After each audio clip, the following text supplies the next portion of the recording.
थुंग थुंग एक बेहद गरीब और साफ दिल का इंसान था। वह दिन भर ठेला लेकर गली गली घूमकर आम बेचता और जो थोड़ा बहुत कमाता उसी से अपनी बीवी और बेटे का पेट पालता था। थुंग थुंग इतना सीधा था कि अगर कोई उसे कहे आसमान से लड्डू गिरने वाले हैं तो वह थाली लेकर छत पर खड़ा हो जाता था। लेकिन एक रात थुंग थुंग आम बेचकर जंगल के रास्ते से लौट रहा था। रात के लगभग 12 बज रहे थे। चारों तरफ ऐसा सन्नाटा था कि सिर्फ झींगुरों की आवाज सुनाई दे रही थी। तभी उसे रास्ते के बीच एक पुरानी जर्जर हवेली दिखी। हवेली के अंदर से एक अजीब सी आवाज आ रही थी। थुंग थुंग ने सोचा कोई अंदर तकलीफ में होगा और वह डरते डरते हवेली के अंदर चला गया। अंदर जाते ही उसने देखा एक बेहद डरावनी सफेद बालों वाली चुड़ैल उल्टी खड़ी थी और अपने लंबे लंबे नाखूनों से एक आम छील रही थी। यह देखकर थुंग थुंग डर के मारे थर थर कांपने लगा। तभी चुड़ैल अचानक सीधी हुई और उसे देखकर जोर से चिल्लाई, आज तक किसी ने मुझे आम छीलते नहीं देखा, पर तूने मेरा राज देख लिया। अब मैं ऐसी सजा दूंगी कि तू जिंदगी भर रोता फिरेगा। फिर चुड़ैल ने काला जादू फूंकते हुए कहा, चीन टपक दम दम,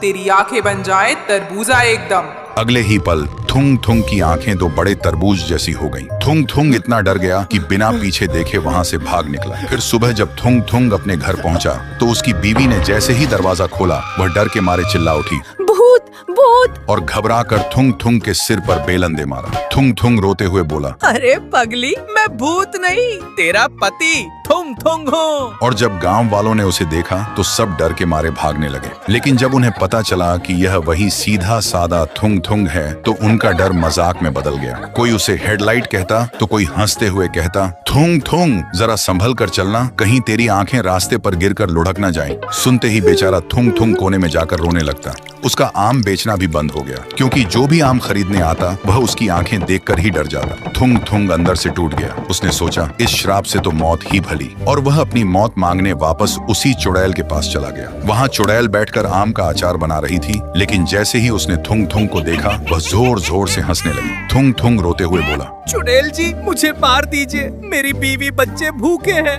गांव वाले मेरा मजाक उड़ाते हैं। मैं इस साफ दिल से सबकी मदद करता था, पर मुझे क्या मिला। ये कहते कहते थुंग थुंग के तरबूज जैसी आंखों से बड़े बड़े आंसू निकले और सीधा चुड़ैल के अचार में जा गिरे। और चुड़ैल ने जैसे ही वह अचार चखा उसे बड़ा स्वादिष्ट लगा क्योंकि उसमें एक साफ दिल वाले इंसान के आंसुओं का नमक था। अचार छककर चुड़ैल का दिल पिघल गया। उसने प्यार से कहा, थुंग थुंग, तेरा दिल सच में बहुत साफ है, तू इस श्राप के काबिल नहीं है। जा, मैं तेरा श्राप मुक्त कर दी। चुड़ैल ने एक बार फिर से फूंक मारी और अचानक वहाँ एक तेज धुआं फैल गया। और जब धुआं हटा तो थुंग थुंग अपने घर के बिस्तर पर था। उसने तुरंत आईना उठाकर देखा। उसकी आंखें बिल्कुल पहले जैसी ठीक और सुंदर हो चुकी थीं। और उस दिन के बाद थुंग थुंग फिर से खुशी खुशी गली गली आम बेचने लगा।